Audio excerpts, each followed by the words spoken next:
बिस्मिल्लाहिर्रहमानिर्रहीम। अस्सलाम वालेकुम। Welcome back to the travel cupcakes reaction channel. मैं हूं देवाशीष और ये है उपन। तो आज हम वीडियो लाए हैं कि मंदिर का सबसे बड़ा काला सच, हिंदुइज्म एक्सपोज, डॉक्टर जाकिर नायक।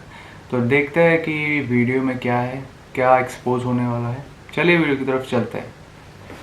आज मैं आपको मंदिरों का वो काला सच बताने वाला हूं जिस काले सच को सब छुपाते हैं। दोस्तों, इससे पहले कि इस वीडियो को कोई डिलीट करवा दे किसी भी वजह से, इस वीडियो को अभी के अभी शेयर कर देना। और आप मेरी बात ध्यान से सुन लेना, मत वीडियो को लाइक करना, मत शेयर करना। बस प्रभुपदा बराबर, यस बराबर हुआ। स्वामी प्रभुपदा प्रभुपदा इंसानी थे ना, इंसानी थे ना। मैं बिस्मिल्लाहिर्रहमानिर्रहीम। अस्सलाम वालेकुम दोस्तों। जी हाँ दोस्तों, आज की इस वीडियो में हम हिंदुओं के जो बड़े बड़े मंदिर हैं उन मंदिरों की एक बहुत बड़ी काला सच को देखने जा रहे हैं। और दोस्तों, ये सच कोई मुस्लिम या किसी दूसरे धर्म की इंसान उजागर नहीं कर रहे हैं मेरे भाई। इस सच को खुद एक हिंदू भाई ही उजागर कर रहे हैं, जो हम आगे इस वीडियो में देख पाएंगे। तो चलिए पहले हम इस क्लिप को देख लेते हैं। इसके ऊपर आपकी क्या राय होगी कमेंट में यार ज़रूर बोलिएगा। तो आइए पहले हम इस क्लिप को देख लेते हैं और साथ ही साथ इसके ऊपर हम डॉक्टर जाकिर नायक सर का एक करारा जवाब भी सुन लेते हैं इस्लामिक हवाले पर। तो आइए देखते हैं इस वीडियो को बिना टाइम ज़ाया करते हुए। आइए देख लेते हैं। आज मैं आपको मंदिरों का वो काला सच बताने वाला हूं जिस काले सच को सब छुपाते हैं। दोस्तों, इससे पहले कि इस वीडियो को कोई डिलीट करवा दे किसी भी वजह से, इस वीडियो को अभी के अभी शेयर कर देना। और आप मेरी बात ध्यान से सुन लेना, मत वीडियो को लाइक करना, मत शेयर करना। बस मैं हाथ जोड़ के बोल रहा हूं, मेरी बात 2 मिनट ध्यान से सुन लेना।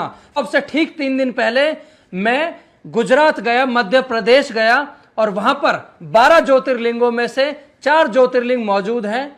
वो मंदिर मौजूद है जिनकी सबसे ज्यादा मान्यता है। दोस्तों, मैं भगवान के दर्शन करने के लिए गया। मैंने वहां पर क्या देखा, एक बहन जी रो रही थी, उसकी गोद में एक बच्ची छोटी, वो भी रो रही थी। मैंने कहा बहन जी क्या हुआ, इस बच्चे को चुप कर लो ना, और आप कब से खड़े हो? तो उस बहन जी ने रोकर जवाब दिया कि भैया मैं रात के 3 बजे से, यानी कि जो सुबह के 3 बजे होते तब से, और जब मैंने ये सवाल उनसे किया था जब बज रहे थे 4:30, यानी कि उन्हें हो गए थे लगभग 13.5 घंटे लाइन में खड़े खड़े सिर्फ। तो मैंने कहा बहन जी आप इतना कष्ट क्यों झेल रहे हो? बहन जी ने बताया भैया मेरी गलती बस इतनी सी है कि मेरी जेब में 500 रुपए का नोट नहीं है, मैं गरीब हूं। अगर मेरी जेब में 500 रुपए होते तो यही मंदिर के पुजारी मेरे वीआईपी दर्शन करवा देते। मुझे उस बहन जी की बात पर यकीन नहीं हुआ। मैं गया पुजारी जी के पास, मैंने कहा पुजारी जी भीड़ बहुत ज्यादा हो रही है, मुझे दर्शन करने भगवान के। पुजारी जी ने कहा 500 रुपए लगेंगे, वीआईपी पास मिलेगा आपको, और आपके 2 मिनट में हम वीआईपी लाइन से आपको लाएंगे और दर्शन करवा देंगे। मैंने कहा अच्छा हाँ। फिर मैंने कहा यार पंडित जी इससे ज्यादा और कुछ क्या हो सकता है? फिर पंडित जी ने बताया भाई थोड़ा सा खर्चा कर ले, फिर बच्चे 5,000 रुपए लगेंगे और हम आपके हाथों से जल चढ़वा देंगे भगवान को। मैंने कहा अच्छा। मैंने कहा पंडित जी और बताओ। फिर पंडित जी ने बोला कि 11,000 रुपए की पर्ची कटेगी, आपको भगवान के चरणों में चढ़े हुए प्रसाद, फूल और चुनरी भी मिल जाएगी। मैंने कहा यार पंडित जी ये तो बहुत अच्छी बात है। अब मैंने कहा पंडित जी आप एक काम ना करो, आप 11,000 रुपए की जगह आप मेरे से 51,000 रुपए ले लो और एक बार भगवान को हो सके ना तो बाहर ही बुला दो। भाई जब 5,000 रुपए में आप हमसे जल चढ़वा सकते हो, 500 रुपए में केवल दर्शन, 5,000 रुपए में जल चढ़ा सकते हैं और 11,000 रुपए में हमें भगवान के चरणों में चढ़े हुए फूल मिल सकते हैं, प्रसाद मिल सकता है, तो भाई 51,000 रुपए में शायद हो सकता है पुजारी जी आप भगवान को बाहर ही बुला दें। और हो सकता है पुजारी जी 51,000 की जगह अगर आपको 1,51,000 रुपए दे दिए जाएं तो शायद आप भगवान को हमारे घर ही भेज दें। हो सकता है ना? तो इतना सुनते ही पुजारी जी के कान, मुंह सब कुछ लाल हो गया गुस्से में।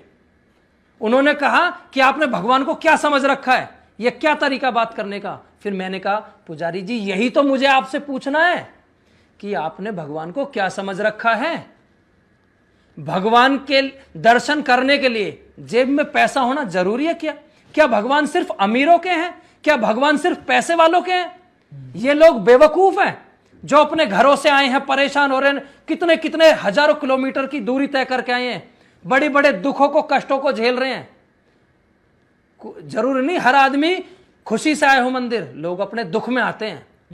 उनके पास 500 रुपए नहीं है तो वो लेडीज 13 घंटे से परेशान है, लाइन में लग रही है। और अगर मेरे पास 500 रुपए तो मैं 2 मिनट में दर्शन करके चला जाऊंगा।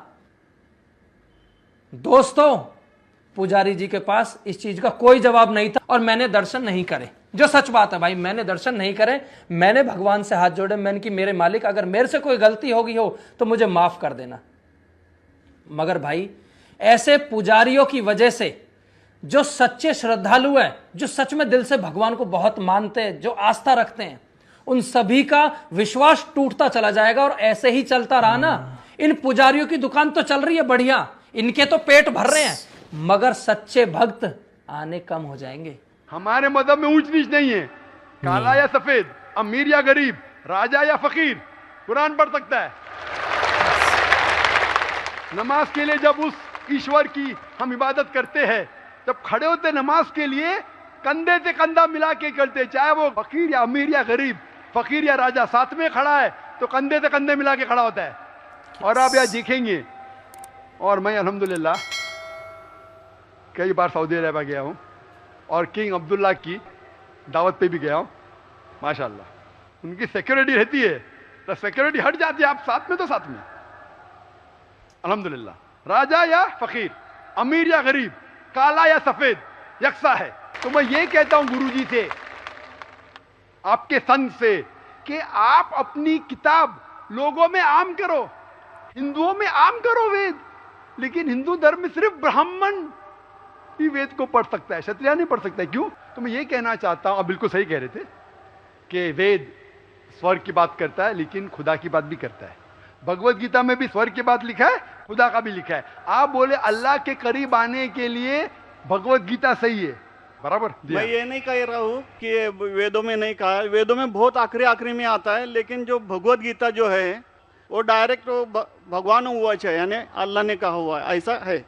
तो इसके लिए अभी वेद तो संस्कृत में है, वो पढ़ नहीं सकते, लेकिन जो भगवत गीता है वो बहुत सारी इसमें ट्रांसलेशन हो गई है। और जो भगवत गीता है बहुत सारे आदमी ने यानी लिखी हुई है, करीबन 200-300 लोगों ने लिखी है अपने अपने हिसाब से। हाँ, बिल्कुल सही कहा। लेकिन इस्कॉन का जो गीता है, भगवत गीता, वो गुरु परंपरा में है, वो भी आदमी है, एज इट इज लिखा हुआ है। यानी वो परंपरा में अगर गया तो कृष्ण तक गया, यानी जिसने जो कहा है वो एज इट इज है, इसके लिए उसका लिखा हुआ है as it is Bhagavad Gita. आपके स्वामी प्रभुपदा, बराबर, यस बराबर हुआ, स्वामी प्रभुपदा। प्रभुपदा इंसानी थे ना? हाँ, इंसानी थे ना, मैं किधर ना बोल रहा हूँ। ये हमारा कुरान जो है ना, डायरेक्ट अल्लाह की तरफ से तो ना मोहम्मद सल्लल्लाहु अलैहि वसल्लम ने लिखा है। वही हम लोग ने ये कुरान जो है डायरेक्ट अल्लाह की नाज़िल यूं बहू। इसलिए जितने भी दिगर मज़ाहिब की किताब है, जैसे वक्त जाने लगे बदलते गए। आप बिल्कुल सही कहते, 300 किस्म की किताब है, बाइबल सैकड़ों किस्म, हमारे IRF में 200 किस्म की बाइबल है। आप किस में मानेंगे? कुरान आप लो, कोई भी कुरान लो, इंडिया में, अमेरिका में, यूके में, हिंदुस्तान में, पूना में, हूबहू वही है। एक लफ्ज की बात दूर रही, आ की मात्रा, ई की मात्रा, जबर जेर पेश, वो भी फर्क नहीं है, फत्ता दम्मा कसरा में भी फर्क नहीं है। ओरिजिनल कुरान में तो फत्ता दम्मा कसरा था नहीं, लेकिन आज जब हम पढ़ते हैं माशाअल्लाह। तो मैं ये कहना चाहता हूं, जितनी भी किताबें पहले आए, आज भी आप बिल्कुल सही कहते हैं, भगवत गीता वेद का निचोड़ है। लेकिन जब निचोड़ होता है वो असली फल से कॉन्ट्रडिक्ट करे तो फल और अहम है। ये सारी वीडियो का अगर कंक्लूजन निकाल दिया जाए तो एक ही चीज समझ में आती है, there is only one God, there is only one creator, that is अल्लाह। अल्लाहू अकबर। अल्लाहू अकबर। तो ज़्यादा तो मैं बोलूँगा नहीं, क्योंकि कंट्रोवर्सी होती रहती है और उस चीज़ से हमें दूर रहना है, हमें पीस चाहिए। तो there is only one God, अब अल्लाह पे बिलीव करो और कुरान का इल्म लो, आपको सब चीज़ समझ में आ जाएगी। तो ठीक है, ये था हमारा रिएक्शन। अगर हमारा रिएक्शन अच्छा लगे अब लाइक, शेयर और सब्सक्राइब कर देना और कमेंट्स भी कर देना। और मिलते हैं हम अगले वीडियो में, तब तक के लिए अल्लाह हाफिज़, खुदा हाफिज़, खुदा हाफिज़। शुक्रान।